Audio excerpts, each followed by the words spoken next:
So one of the lines that I love from the book Kohelet, Ecclesiastes, is that there's nothing new under the sun.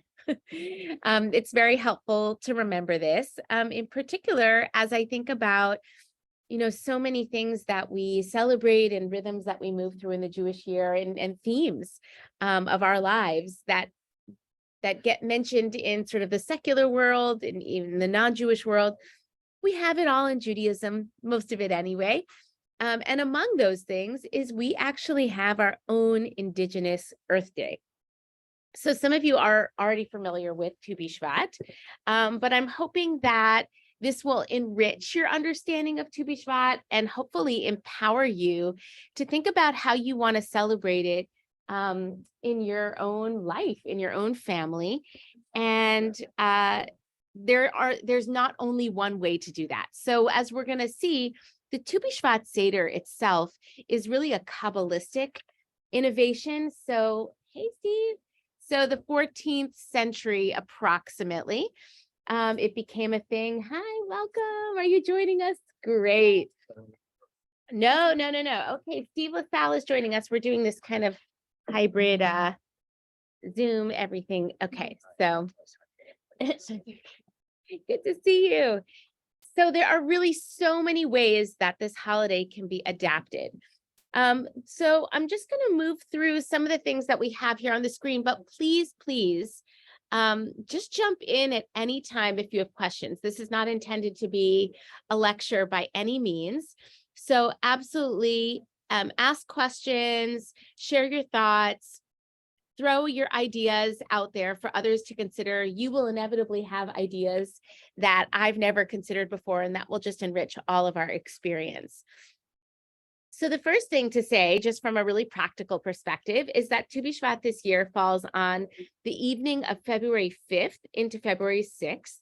Of course, Jewish time, we start the new day in the evening at sundown and then proceed into the next day. And one of the things that I find so interesting is that Bish'vat, we think about that as a holiday that's sort of, bringing on spring. We think about planting, but even in North Carolina, which is a pretty temperate climate, it's not nearly spring. It's not spring in Israel, in a Mediterranean climate either. The idea, according to the rabbis, is that this is, I don't know if this is actually true or not, but that this is the time when the sap in the tree actually begins to rise. So it's kind of a harbinger of what is to come. We begin to orient ourselves in that preparatory mode, in that anticipatory mode. Okay, so the name of the holiday, of course, is Bish'vat. Some of you may know, actually is we're pronouncing the number 15. So the letters that make up the word tu is actually like an acronym. It's Tet Vav, which stands for 15, and then the month of Shvat. So what do you know about the moon on the 15th of the month? It's full, right? So many of our holidays are on the full moon. They're either on the smallest time of the moon or usually the full moon. There are some exceptions, but I don't think it's a coincidence that we celebrate this day on the fullest moon. Certainly we could imagine that it was a time for gathering in some way, and there would naturally be more light. All right, so that's how we have the name of the holiday, Bish'vat. So what do we actually do? One idea is that, of course, we have a Seder. We'll talk about that in a minute. Another is to begin planting. And are there any gardeners among you? Any of you? No. Okay. I tried. Okay. All right. I'm not really a gardener. I'm so proud over this. Since when COVID started, I decided to take on a goal of just keeping house plants alive.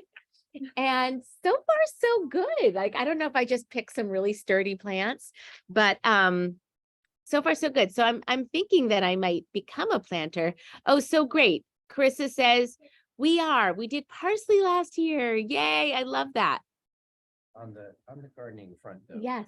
The advice I've gotten is prune your trees in January when the sap is not rising yet, Yes.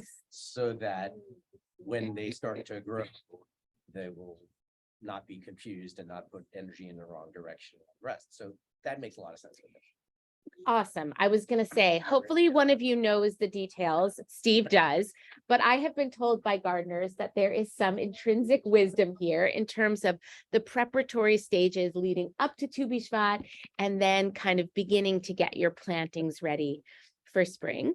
Tzedakah, because this is an earth-based holiday, it's a holiday for us to be thinking about the earth in general, and some of the ways that we can support the earth are not only by planting, but also by doing advocacy and giving to environmental organizations that are doing the work of environmentalism and responsible stewardship.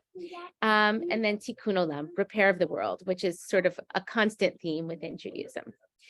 All right, there are what I'm calling 4 manifestations of the day. So one of the things that I love about Judaism is that part of why I believe we've survived and flourished these many thousands of years is because we're constantly reinterpreting what we do.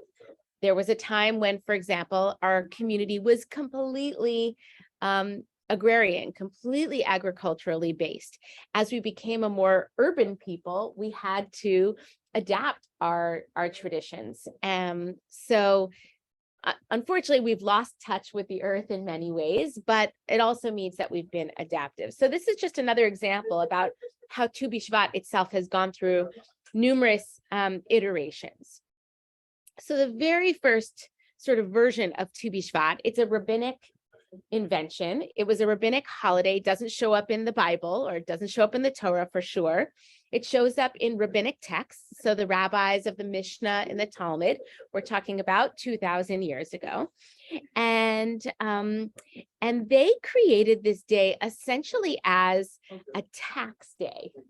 So they needed a day, just like we have April 15th, to designate the tithes that needed to happen for the prior year, and then how you would tithe. Again, this is all happening in an agricultural way for the year to come. So they decided, so it's very interesting. I don't know if April 15th, like how that came to be. I should look that up. Do you know anything about that? No.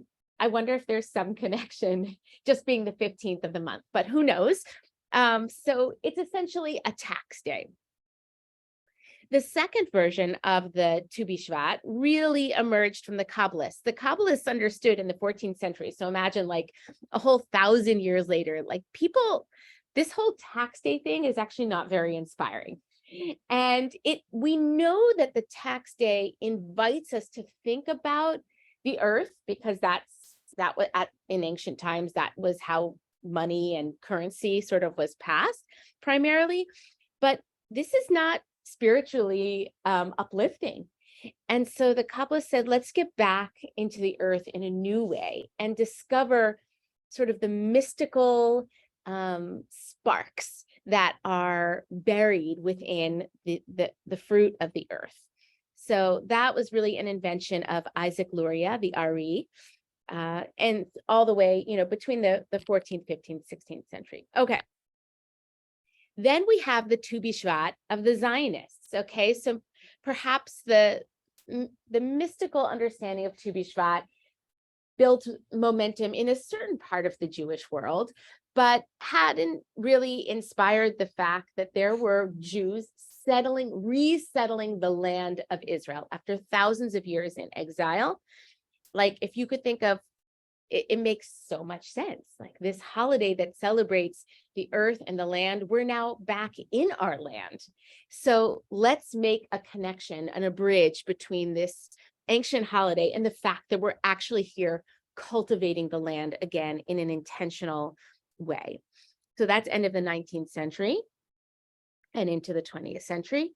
And then we've had now this fourth kind of re-emergence, re-understanding of Tu B'Shvat within the context of an environmentalist movement, which we are now very much right in the midst of. So I just wrote here that the origins of Tu B'Shvat remind us that we are the descendants of an indigenous people, heirs to an ancient wisdom, whose echoes can inform our choices today on subjects like how to eat in a manner that is healthy for us and sustainable for the whole planet, or how to rest in a 24/7 world.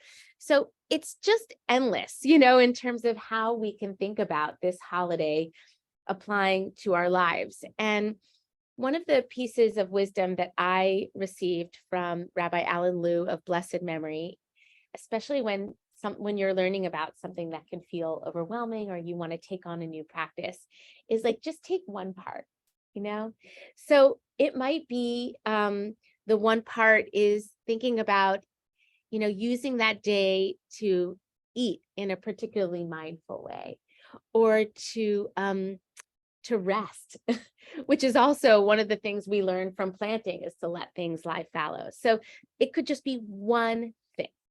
All right, so I'm going to share a bunch of resources, but I want to pause for any thoughts, questions, maybe anything you've ever done to celebrate Tu B'Shvat that felt meaningful for you.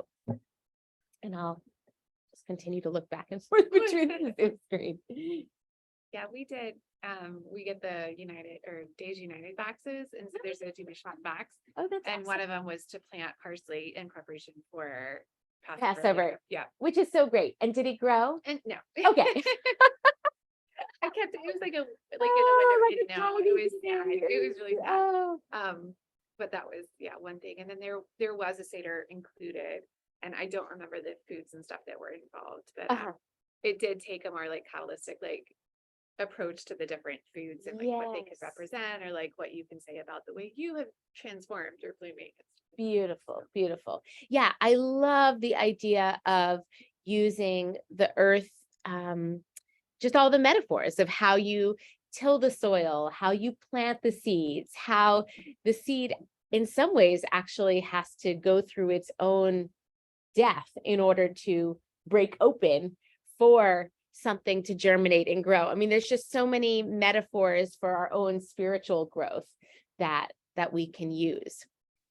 Steve, anything you've done for Tu B'Shvat in the past that's you We tried remember? to have a Seder at one point of Yeah. different kinds of nuts. Yes, yes. But I didn't really remember it, and I didn't know enough at the time to get much out of it. Which is why I came back. Great. I love that. I love that. What about you, Mary?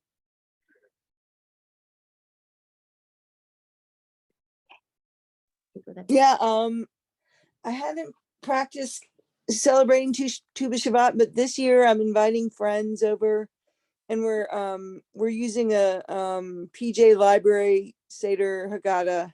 Wonderful. And so I hope it's gonna, I got like all kinds of dried fruits and nuts and grape juice, white grape juice and red grape juice. So I'm really excited to do that and learn anything today that I should add to the Seder. Wonderful. That sounds awesome. What about you? Oh, I see, Carissa, you wrote, of course, PJ Library has a Seder, and this year Raleigh JCC is hosting a Seder. You've also done crafts in the past. Wonderful. All right. So one of my favorite, there are lots of Tu B'Shvat versions of a Haggadah for a Seder. One of my favorites is by Chazon. Chazon is a Jewish environmental organization, which, if you don't already know about it, is just, they've really been at the forefront of Jewish environmentalism over the last 20 plus years. It was originally started by Nigel Savage, who's a great friend of Eric and mine. So it's been beautiful to watch that organization. Literally, remember having the very first conversations with Nigel around, he's from the UK, but around a Shabbat table in Jerusalem when we were all studying there. And now, it's a big organization it's a big umbrella organization with lots of different parts and pieces. So Chazon means vision. Yeah. And it started with a bike ride.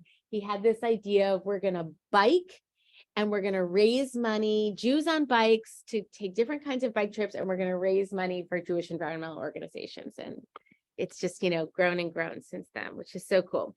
So we're going to take a look at this Seder.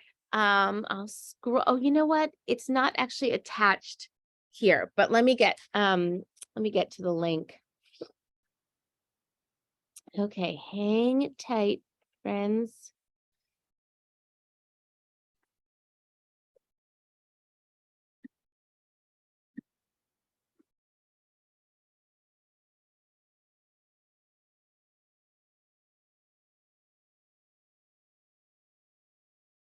Okay, I'm going to stop sharing and then I'm going to share again, but share the Haggadah. There we go. Okay, so very pretty cover sheet. And this one is, Hazon partnered with Moishe House, Jim Joseph Foundation, and Birthright. And of course, it says for families with school-age kids, but this stuff is not specific to children. It can really work with people of all ages. So just as Mary said, the things that you would want to have on hand, red and white grape juice or wine, depending on your audience. Fruits with shells or peels, such as oranges, almonds, walnuts, pomegranates. Fruits with a hard pit, such as olives, dates, and apricots and cherries. And fruits we eat whole, such as figs or blueberries, and then bread. Okay, so it opens with a little bit of a story to kind of contextualize our experience. This is another example of when it comes to rituals, I believe more and more as I grow and just experience life, like less is more. So I'd rather have people having a rich conversation than kind of moving through a bunch of readings, which is why I like this Haggadah a lot. So you can see on the second page here, we have the blessing for the wine. Once you say a blessing in Judaism for one version of a thing, you don't say it again. So that's why, like, if you said a blessing for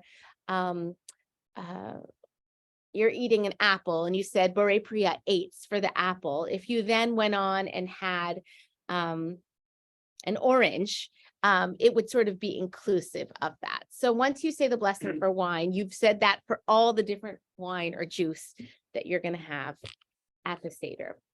Okay, so we start with the juice, and then there's an explanation of the various fruits that you're going to have at the Seder. I'll just read that out. In this Seder, we'll eat many different kinds of fruits. We'll divide them into 3 groups. This is amazing for young children who are thinking about the diversity of foods, but honestly, it's great for grown-ups too, because I do not think regularly. I actually just had some dates in my overnight oats and I put in raspberries. Like, I am not regularly considering how these things came from the earth and just the extraordinary nature of them, except for how delicious they are. But it's actually very sweet, pun intended, to consider the beauty and diversity of all of these different fruits. Okay, so some fruits need to be peeled before we eat them. Their outer layer isn't good to eat. Other fruits have inner cores or pits that we can't eat. A third group are good all the way through. We can eat every bit. Some people think about how these 3 different groups can be compared to different kinds of people or different kinds of experiences. So that's a great question. I mean, that could be the question for the whole Seder. Who are some of the people, or what are the experiences in your life that maybe the outside part is not so good, but the inside has something really meaningful and delicious to offer? What's the opposite? And then what is something that is just good and delicious through and through? All right, then we have the blessing for the tree. So this is for all the fruits that come from the tree. And the reason we say this blessing before the next one is because hamotzi is an all-inclusive blessing. Once you say hamotzi, besides wine, it includes everything. So the blessing, if we're trying to maximize the blessings that we're saying, we would say the blessing for the fruit first. Then we have the blessing for bread, if you're going to really make it a meal. We have some different texts here. The Torah teaching, this comes from Exodus. 6 years you shall sow your land and gather in its yield, but in the 7th you shall let it rest. Let the needy among your people eat of it, and what they leave, let the wild beasts eat. You shall do the same with your vineyards and your olive groves. So here we have the basis for the Shemitah year, the sabbatical year. Of course, we also have the basis for Shabbat, that whole rhythm of 6 and 1. And there's so many ways to explore these verses, inviting folks to reflect on work and rest and how those things work together. Some people actually have a real gift about understanding the value of rest. Some people have, lean in a little bit more on the work side. So that itself, again, that could be your whole Seder, is such an interesting question to think about, work and rest together. I know for myself, like I'm wired in such a way based on my upbringing that without Shabbat, I would literally just work 7 days a week. It's really, really hard for me to rest. It's a spiritual practice to rest. And it's amazing that there are other people in my family with a different orientation. And it's so good that we can help each other in these various ways. All right, so here's where some of the mixing begins to come together. So we pour a second cup of juice. There we go. Pour a second cup of juice. This time fill your cup most of the way with white grape juice, but add a small amount of red grape juice. This starts to become a little like a science experiment where it's very fun, so that the mixture looks light pink. Now serve the olives, apricots, cherries, or dates. These fruits don't have outer skins that must be discarded, but they do have seeds or inner cores that we can't eat. Okay. Here's the next text. When you besiege a city for a long time in order to capture it, you must not destroy its trees by wielding an axe against them. You must eat from them, but you must not cut them down. So this is, again, another incredibly powerful text, I think, from Deuteronomy about the fact that even when you're in war, that we're forbidden from cutting down trees. And interestingly, this is one of the places where there's been a lot of activism, particularly with folks who are engaged in ending the conflict between Israelis and Palestinians, because a lot of this, what is called security in terms of Israel's managing of places where Palestinians are living, I'm trying to say this in the most non-political way possible, has involved destroying olive groves and trees. And so this is another place where being in the land of Israel invites us to, these texts are ancient texts, but they're still speaking to our modern times. And again, I think these texts can be easily elaborated upon and discussed with people of all ages, including kids. All right, the next text we have: whoever destroys anything that could be useful to others breaks the law of Bal Tashchit. Bal Tashchit is the general rabbinic umbrella of not destroying, not wasting. So then there's a whole opportunity to think about, like, what is waste and how do we eliminate waste or reduce waste? Again, a whole conversation in and of itself. Then there's another little juice mixing and a teaching from Proverbs. This one is very famous because it's part of our liturgy, part of our Torah that comes up in the Torah service. The Torah is a tree of life to all who hold fast to it, and all who support it is happy. So how is the Torah like a tree? What do you think it means to say the Torah is like a tree of life? Again, a whole conversation just based on this. And at the very back, you will see sort of a great ecology checklist. And again, according to Rabbi Lou, pick one thing. Pick one thing for Tu Bish'vat, pick one thing for the month of Shvat. These are all little but impactful ways that we can contribute towards protecting the earth. Turn off the water while you brush your teeth. Actually, I don't know anybody who leaves the water running while they brush their teeth. But my dad, he's not on this thing. He leaves the water running when he's washing vegetables. It drives me nuts. Separate your garbage for recycling, composting, real trash. turning off lights, shorter showers, all kinds of things. All right. Great. Now I'm going to pause for questions. Any thoughts, questions that came up as we were going over that? No. I have a question. Sure. I was going to use the PJ Haggadah for kids. Great. It's pretty short. But everybody I have all adults except for 2 kids in my Seder, and they're all not Jewish. Is there would you say the Hazan or the PJ library would be better, one or the other better for that kind of group? I think either is great. And you know what? You can try it out and use the different one next year. That sounds good. Thank you. Yeah, sure. So I also gave you a link to another one that I love by Rabbi Noam Zion.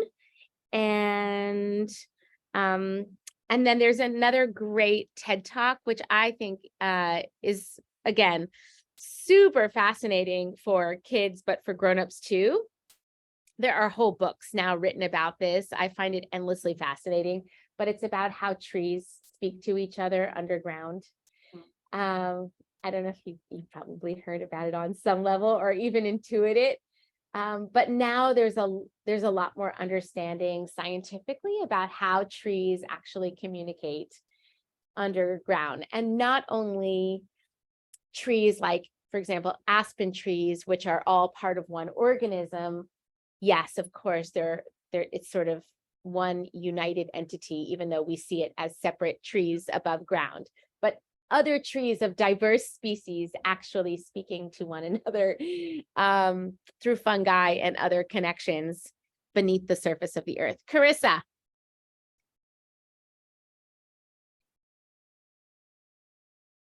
You can just unmute so we can hear you.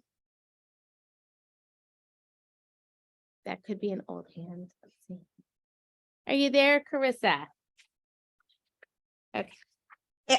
Can you hear me now? Yes, we can. Sorry, I'm trying to do this on my phone and I never use my phone. So Yeah. I have Naomi who's 6, and then I have Cora who is going to be 12.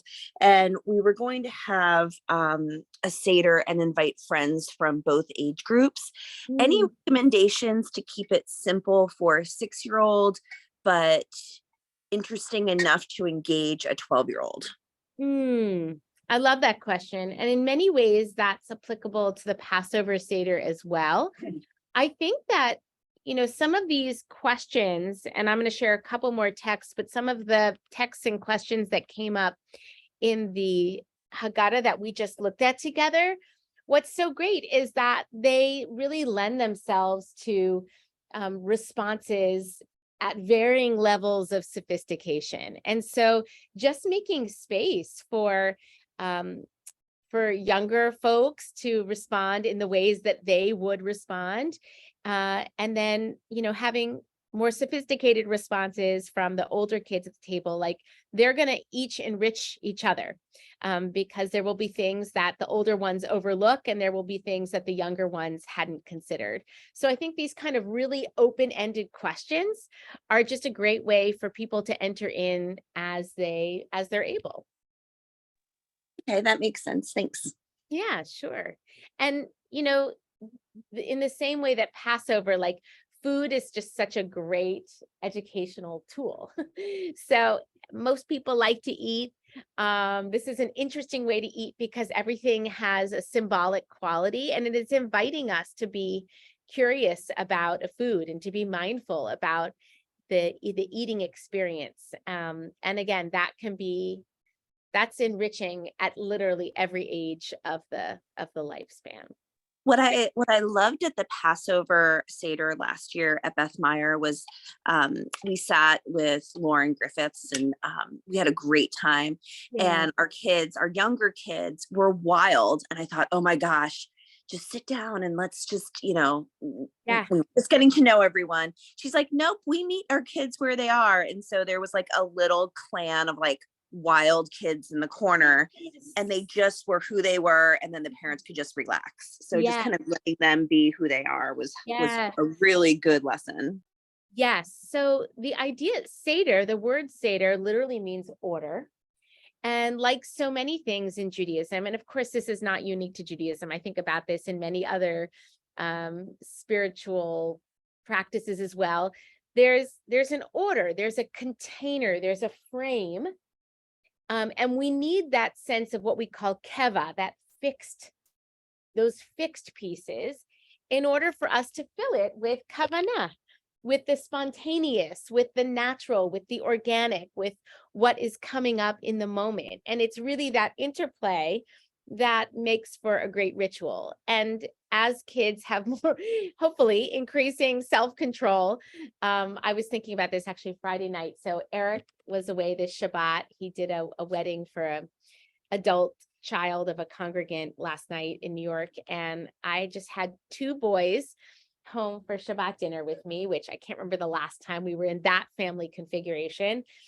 And we don't sit down to dinner all together for a whole variety of reasons most nights of the week, but we do on Shabbat. And so it was just so poignant that they were just sat there for a really long time, all of us eating together in such a civilized way and having rich conversation without people, under the table and running around. And I love under the table and running around. I've come to just treasure all the stages. But if you had asked me to imagine that being possible, almost ever since I've had children, I would have said, no, that is not possible for my family. And yet here we were. So I think a lot of energy, speaking from personal experience, a lot of energy can go into wishing our kids would sort of enter into the ritual in the ways that we would want them to. But as long as they're experiencing it, and allowing themselves to be themselves in the midst of it, I think that's where we get the lasting impact. We don't always realize what they're taking in, even if they're not sort of engaged in the ritual in the way that we might expect an adult to engage in a ritual. All right, that was a personal riff. Hope it's helpful to anyone who's here.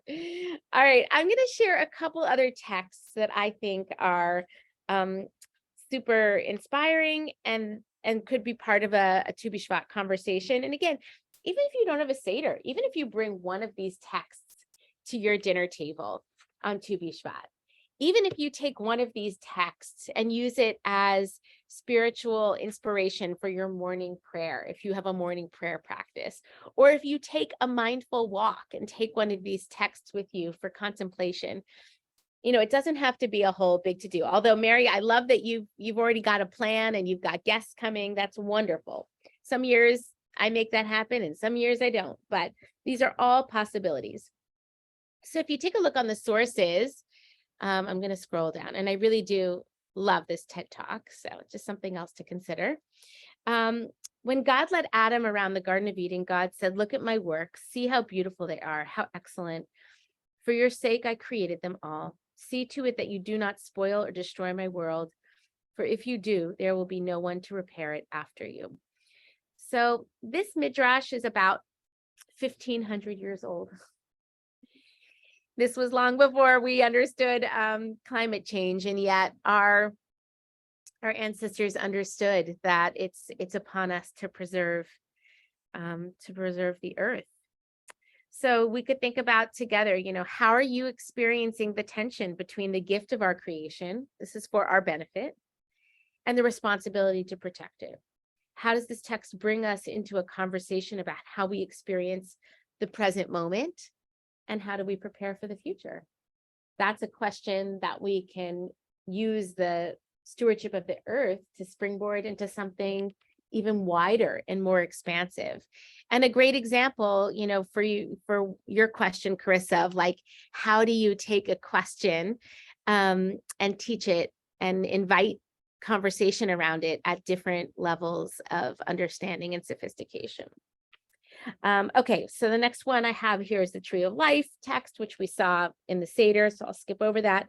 The next one is a classic midrash about Honi, the circle maker. So this is a very famous text, and it's much longer. I really encourage you, especially all of you guys who I know, Mary, I know last, but all of you are deep Jewish learners. And so I encourage you to actually look up this text in its fullness.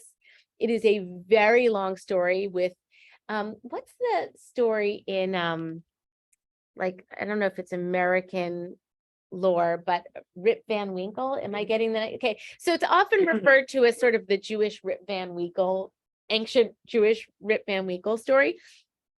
But it is a long story, and there's so much depth to the story that often gets missed. So I encourage you to look that up as its own entity.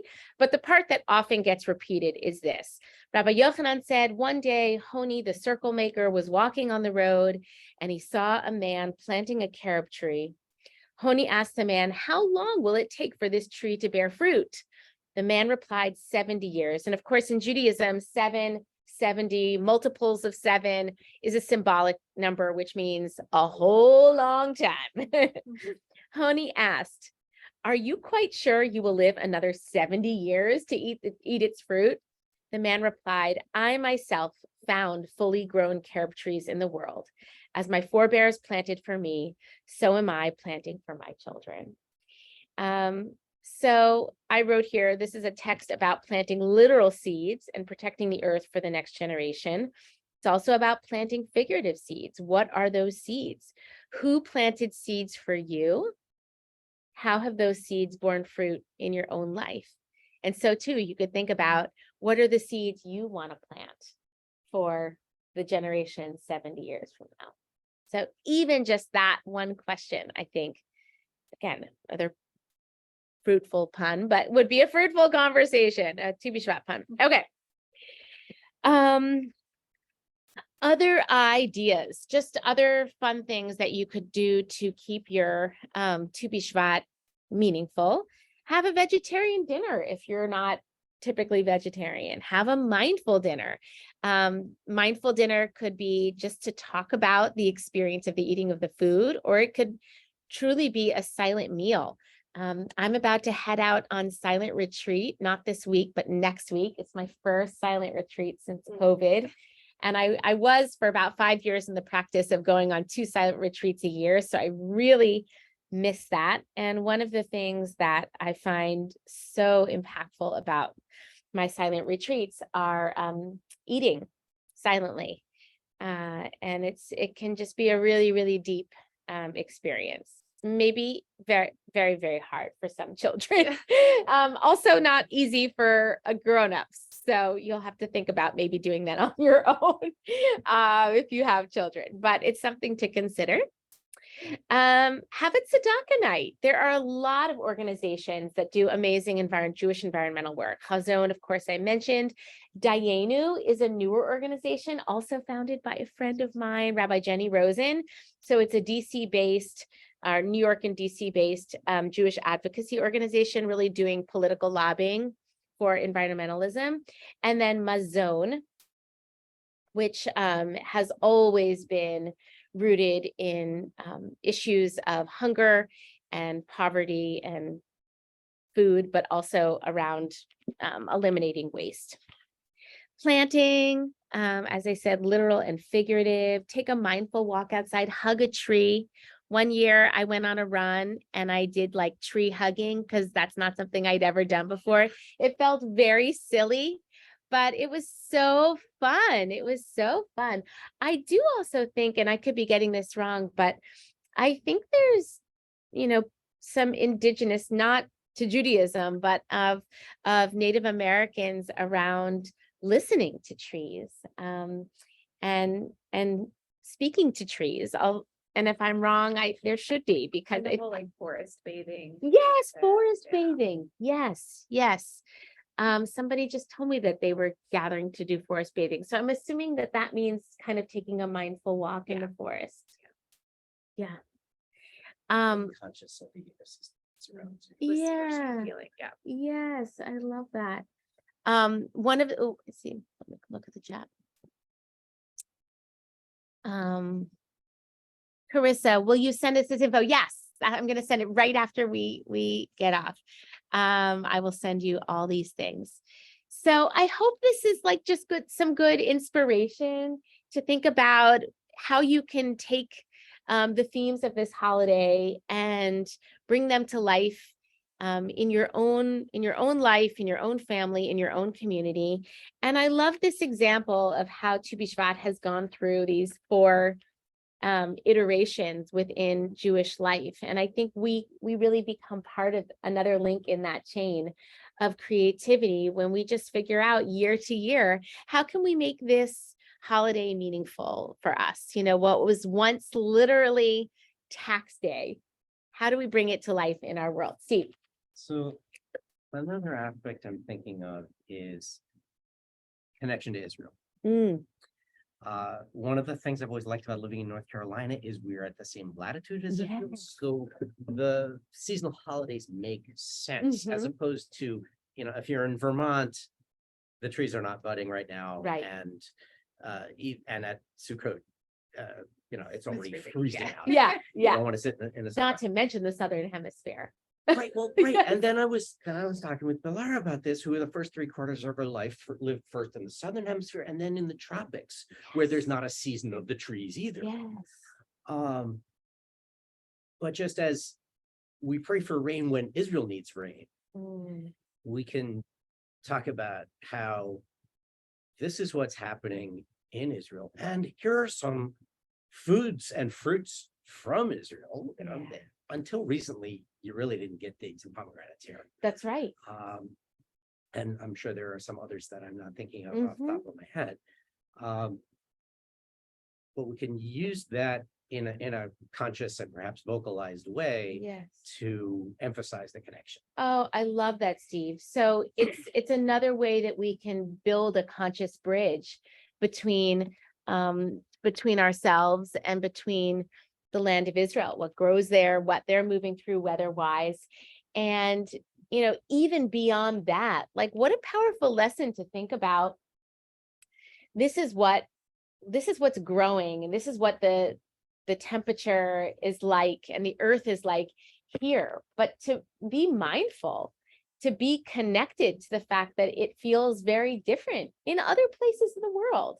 I mean, sometimes I have to explain, my boys eat berries, like there's no tomorrow. They just like live on berries. And I regularly will explain to them, like, this is new. It wasn't that when I grew up, like you couldn't get strawberries in January, at least not ripe ones. And I think it's important to, again, just bring that into consciousness that, you know, we live in a extraordinarily kind of global way now, but it's important to think about also what's happening in a localized way for Jews all over the world. It was a revelation to me. I was on some kind of international Jewish call just before Hanukkah, and there were folks from South Africa on the call, and they were like, it's summer there. I was shocked. I had to be reminded again that it's a totally different experience there, which becomes its own, you know, thing, and also requires a certain amount of spiritual imagination because it doesn't quite match up, at least not in its original form. So anyone else have a thought, a question? The only thing I would say for Carissa, since you've got so many kids and stuff, I'm sitting here looking past Rabbi Jenny at all of the books, all of the like tree themed environmental books. And I remember, like, you know, Rabbi Dr. Seuss has a really good Lorax. The Lorax Yes. is an excellent one. Yes. I remember reading that Yes. one of the years for this. So Even the Giving Tree Yeah, would that be a really interesting. Oh, that's so funny. Oh yeah, We it's got there. Yes. Would be a really interesting read. And I know that the way that I read the Giving Tree as a child, like I have a very different understanding of the Giving Tree now. Dark aspects. Yeah, exactly. So that again would be an interesting conversation for children and for grown-ups at the table. Revisit that midrash, so to speak. All right, great, everyone. So glad you could join us, Mary and Carissa, and in person, Meredith and Steve. Happy upcoming Tu Bishvat for everyone. You still have a couple weeks to think about it. So hopefully this was good inspiration.